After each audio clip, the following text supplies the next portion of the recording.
Hello and welcome to Against the Grain, the Farm Aid podcast. I'm Jessica Elise Kern. And I'm Michael Stewart Foley. This is a special episode that takes us back to Farm Aid 2024 in Saratoga Springs, New York. There, we hosted a panel that we recorded live on the FarmYard Stage. Yeah, it was pretty exciting being in the middle of the homegrown village, which, if you haven't been to Farm Aid in person, is like a mini state fair atmosphere on the festival grounds that we create each year. There are animals and demonstrations, exhibits from agricultural nonprofits, local artists and vendors, and then the FarmYard Stage, where throughout the day, conversations with farmers and artists take place. We had a great crowd at our Against the Grain panel. We had rockstar farmers Hope LaBonty of Loving Earth Compost and Elizabeth Ryan of Breezy Hill Orchards, and a bona fide rockstar and loyal Farm Aid artist Nathaniel Rateliff, who ended up playing later in the day with his band, the Night Sweats. I wish I'd ever know you could get so bad. Run around artists. Run around artists. Tried to make it to the coast. Let's jump into it. Here we are on the FarmYard Stage in Saratoga Springs at Farm Aid 2024. So Hope, let's start with you. Can you talk about your company, composting, and how it relates to sustainability? So our company is called Loving Earth Compost. We're based out of Saratoga Springs, and we have a farm in Greenwich, New York. So we're pretty local. We've been in business for about 4 years, and this year we're composting all of SPAC, and in particular, we're really excited to be working with Farm Aid this year to take all the food waste and compostable materials and turn them back into soil. How much compost will that be, do you think? I think for Farm Aid this year, we're going to probably compost between 5,000 and 10,000 pounds. Pretty amazing. Yeah. And how many pounds do you do at SPAC over the course of the summer? So far, about 100,000 pounds we've composted. Amazing. Can you briefly describe how composting works? Yeah, so on a really basic level, we all know that what happens in nature is leaves drop, they go back to the ground, they get recycled, they turn back into soil.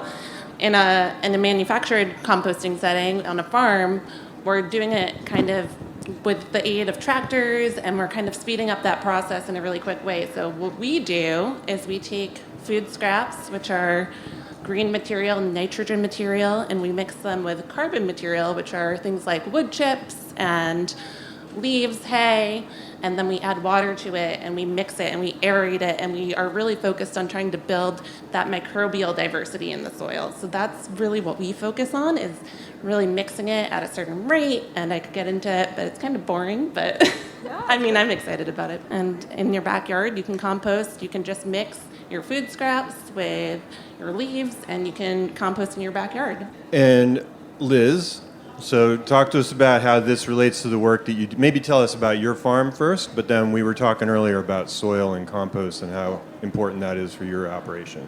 So Hope and I kind of do two sides of the same thing. And you do it in a very focused, nurturing way, and we do it in a very anarchic, chaotic way in the orchard.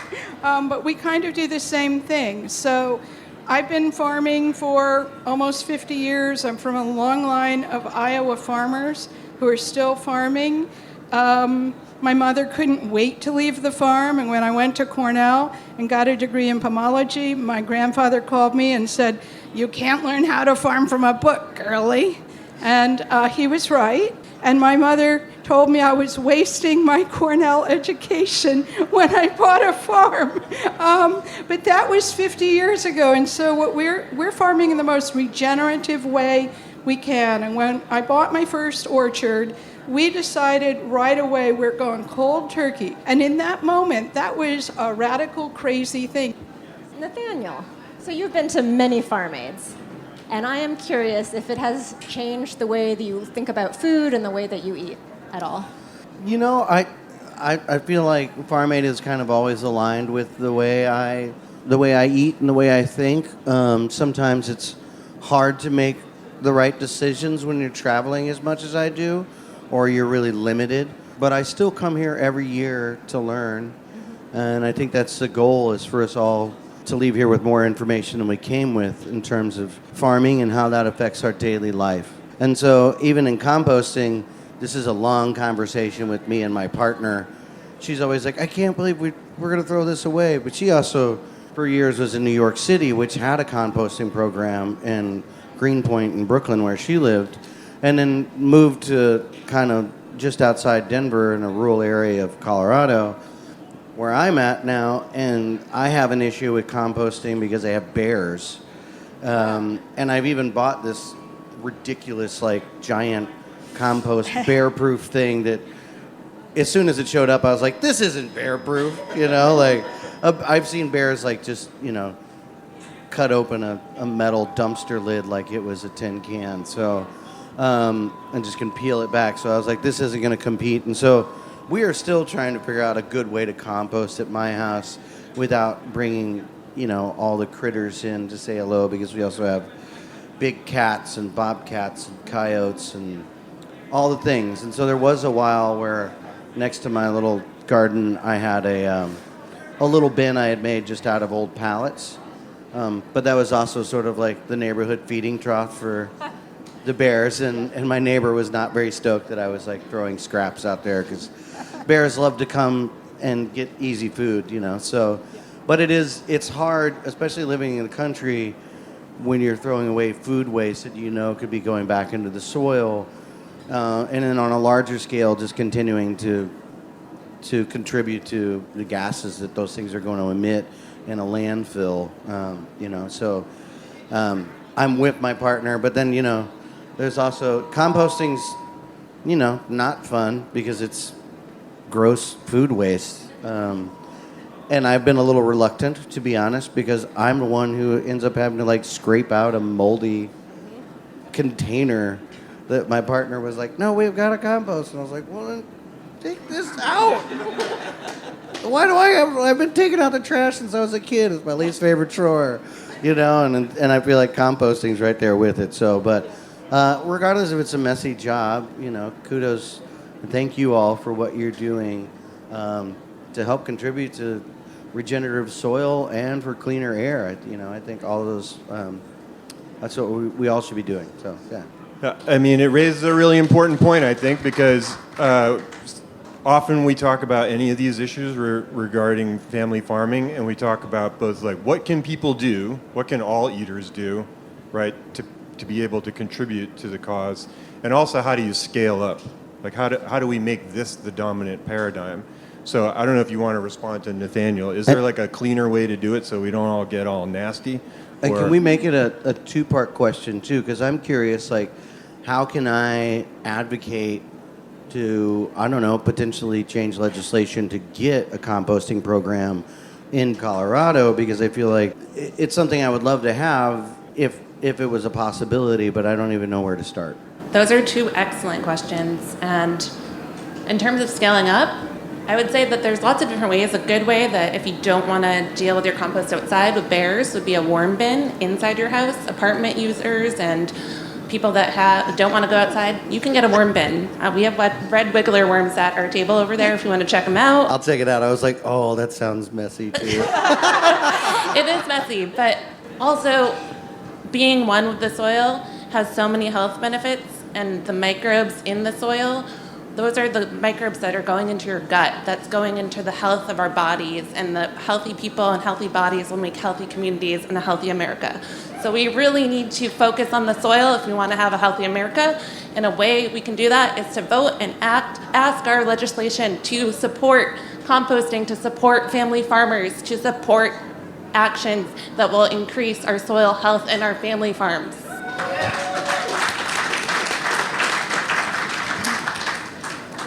It's about advocacy, and I'm embarrassed to report that recently in New York City, Grow NYC, how many farmers markets? We have 55 or 70. We had one of the strongest farmers market-based composting programs in the country, and the city decided to do away with it.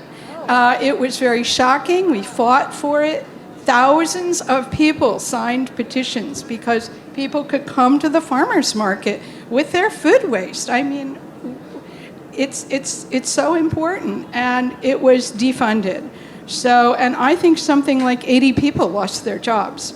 So we have to fight. We can't rest on our laurels. We need to reform the USDA. We need to crack open these public monies, and we have to educate them constantly. I mean, we were so blindsided by the fact that after all our years of work in New York City, they still didn't get it. Some people still didn't get it. So it's a long journey, but we're going to save the planet. So we have to do it. Liz, you were telling me yesterday that your farm has had some impacts from climate change, especially as a stone fruit grower or as an apple grower. Can you talk about what you've experienced? I mean, the hots are hotter, the colds are colder, the wets are wetter, the dries are drier, and it was said very eloquently on the stage at the press conference. It's a wild ride if you are a fruit grower.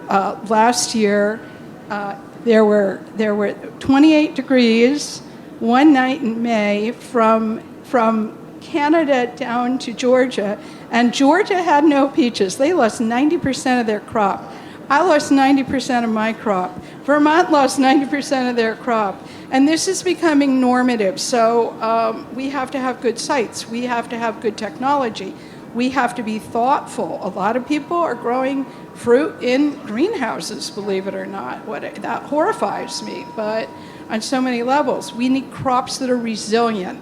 I have 5 farms in 5 locations, and our farm that's close to the river had a full crop because it's a relatively frost-free environment. But that's a very expensive, that kind of diversification is very, very challenging. So, you know, a lot of people are working on new crops. We were talking about chestnuts and agroforestry and mycorrhizae in the soil and the biome and all of that. And it's all connected. Nathaniel, just hearing this, I mean, I guess this is why you come here. This is why you follow the Willie Nelson model of showing up for farmers. Could you maybe talk a little bit about that, about the role that you think artists have in amplifying these kinds of messages? Yeah, well, you know, we're fortunate enough to have a platform. And, you know, nowadays, I feel like my actions usually reflect what my views are. But we've also come to a point in our culture and in our nation that feels so divisive. My role as an artist, I feel sometimes my core values and what I would want to speak to people will cause more division. And what I'm really trying to do is bring people together and to really celebrate our differences, which I think we need to learn to do as a culture more in the U.S. Because I think it is what makes us so unique is cultures from everywhere around the world has enriched us, whether that's from my German relatives to the farmers in Arkansas, generations of my family from their area in Missouri. You know, the instruments they brought with us, the songs we brought with us. We're a nation of immigrants. And that all said, you know, I just feel like mostly it's about information, getting information out to people. I'd love to approach that in a neutral way so that it's not off-putting to some people who have different views than I do. But like I said, I think I'm trying to come at it from a place of love and understanding and curiosity, and not so much about like what views that we have politically or socially, or even our religious values. I think all of those are important things, and we should cherish our differences. But how do we come together? And you know, I feel like it's hard to talk about climate change if, you know, a huge portion of the information we're getting, whether that be from the news or however we get our information, says that doesn't exist. So we have people that are denying a change.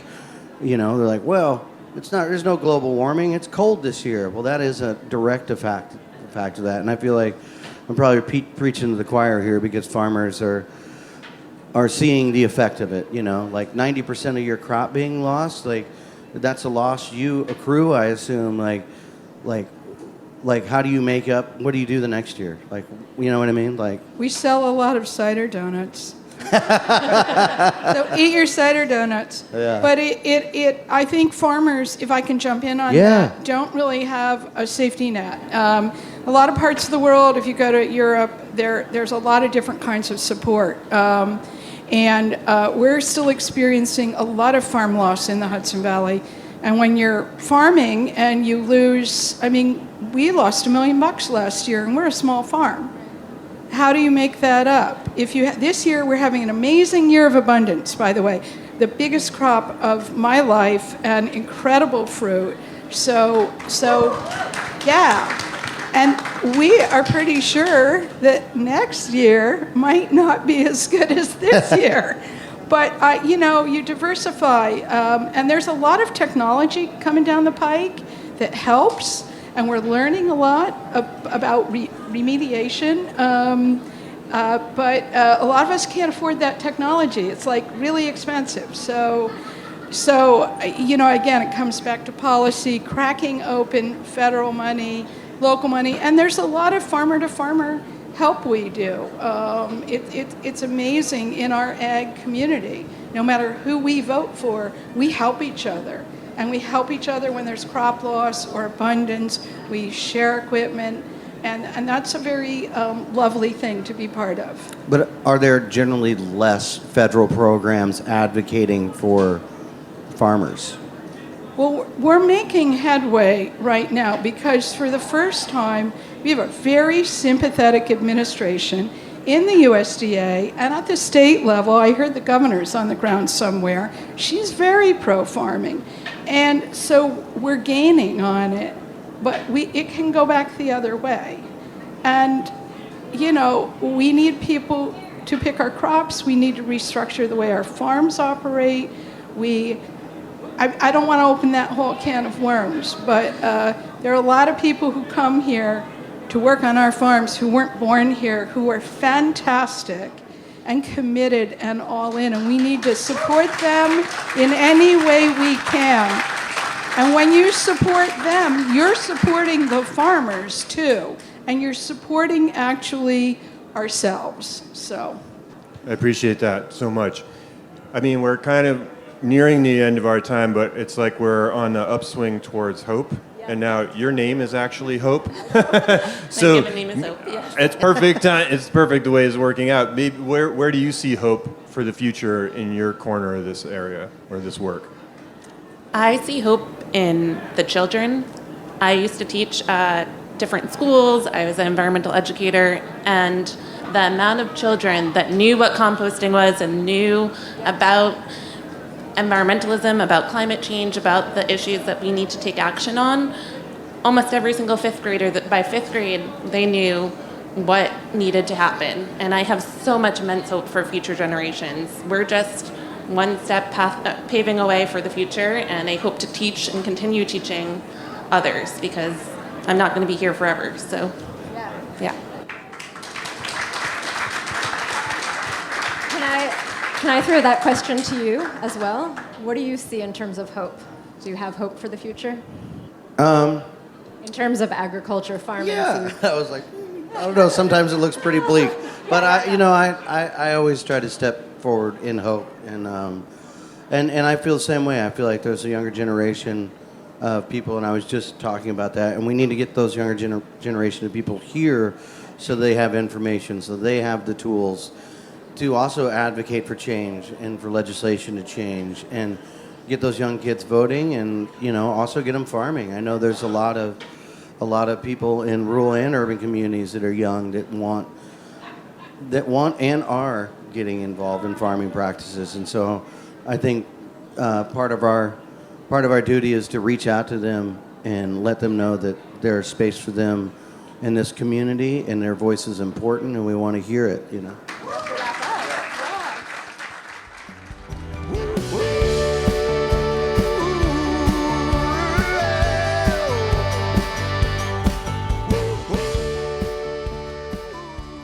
That was a lot of fun. Sure was. A huge thank you to farmers Hope LaBonty and Elizabeth Ryan for enlightening us and giving us real-world examples of how each of us can do our part to support our communities, farmers, and even the planet. And a huge thank you to Nathaniel Rateliff for hanging out with us. His newest album, South of Here, is a must-listen, and his foundation, the Marigold Project, is doing great work. Catch Nathaniel on tour starting this January. Information for everything we talked about in this episode is waiting for you on our website. That's farmaid.org/podcast. Also, we're kind of curious. What did you think of this panel? Should we do more live events? Let us know by emailing us at podcast@farmaid.org, or you can also give us a shout out on FarmAid's social media, which is @FarmAid on Instagram, Facebook, Twitter, and Threads. Don't forget to check out YouTube, because there is almost 40 years of performances and other content waiting for you. And as always, it means a lot to the podcast if you can share it with your friends and subscribe on your podcast app of choice. Oh, and give us a rating, too.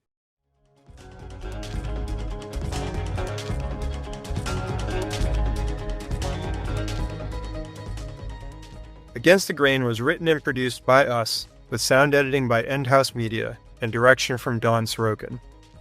Thank you, as always, to Micah Nelson for composing and performing our wonderful theme music.